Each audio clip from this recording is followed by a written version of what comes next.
how to use AI to replace your personal trainer. And you're sure this video is not going to totally destroy my business? Okay. Hi, I'm Ian Dowie, the online PT, not the old palace manager. And let's see if it's time for me to update my CV, I guess. So you want to start by opening up ChatGPT and giving it some information to go off. In my example, I'm going to say I'm a 36-year-old man, I weigh 95 kilos. I've got two 45-minute slots in my diary to get to the gym, and I want to lose 5 kilos as soon as possible. And it's going to spit out 3 main areas for us to focus on. And look, if you want the cheat sheet of all this information without watching the whole video, you can grab it via the link below. But otherwise, let's continue. So it's saying we need to create a calorie deficit, and exactly how do we do this? The most effective way is a little bit of a pain in the hole.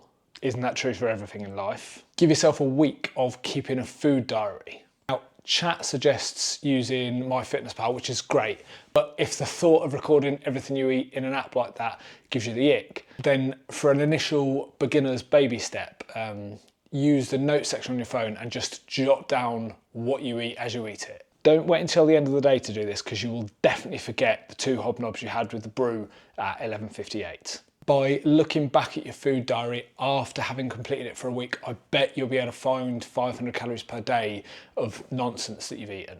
If not, cut back on your portions of your normal meals a bit and you'll have that 500 calorie saving.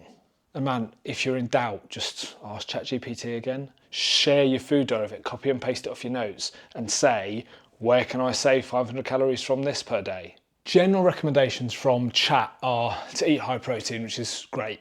And look, if we're being fussy, it's saying eggs and Greek yogurt. Now look, all right, eggs are fine, great, I'll give you eggs, but Greek yogurt is a little bit too high fat to really be like a high protein option. Plus, honestly, if you're not a vegetarian, you're definitely getting enough protein in per day. So really don't worry too much about this. Next, we're hearing to reduce carbs and sugars, because if we're keeping protein high, but we've got to drop calories, those calories have to come from somewhere, and we might as well take them out of your carbs. But come on now, you don't need me or ChatGPT to tell you that Haribo Tangfastics aren't the best source of nutrition, do you? Refined carbs, I might push back on this, but fuck it. Do you need to cut out bread? No, but plenty of blokes drop weight fast by sacking off toast and beer for a bit, so who am I to argue, right? Gym stuff. Workout A, it's great, I love it. It's absolutely spot on for what we're trying to do here. 5 years ago, I never would have bothered doing a little warm up before my workout.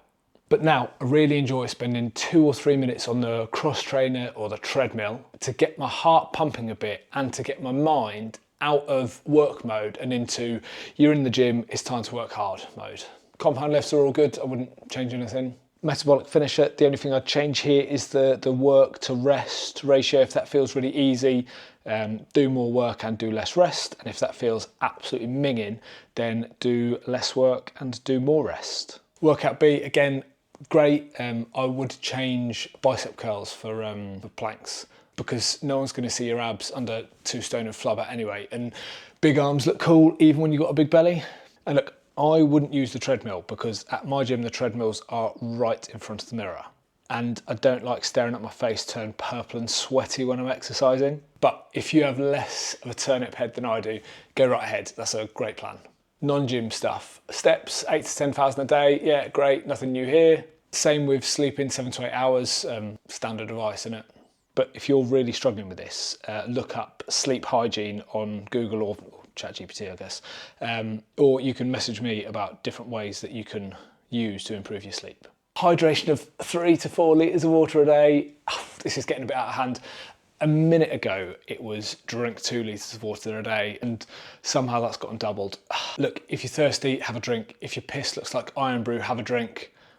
Doesn't need to be more complicated than that, I don't think. And then we've got the expected timeline. First couple of weeks, lose a couple of kilos. A lot of that will be water weight. Yeah, spot on. And then over the next few weeks, you'll lose more fat. And thanks to the workouts you're doing in the gym, you're going to keep your muscle retention high. Only thing worth mentioning here, if you wanted to lose 5 kilos of fat, rather than 5 kilos of weight. Remember that the first couple of weeks is going to be mostly water, so you might want to do this for 6 or 7 weeks total to lose the full 5 kilos of actual fat. What did I miss? Anything that jumps out to you as total bollocks or a massive oversight on my part? But if you were relying on your personal trainer for information and just standing there counting to 10 for you, I've just saved you a bunch of money. And if you want to see my video on why calorie deficit is a scam, click somewhere, wherever I've put it. And yet, grab the cheat sheet via the link below so you've got that to hand for your reference. And do me a favour, hit like and subscribe if you've enjoyed this, and leave any comments down below and I'll answer all your questions. See ya.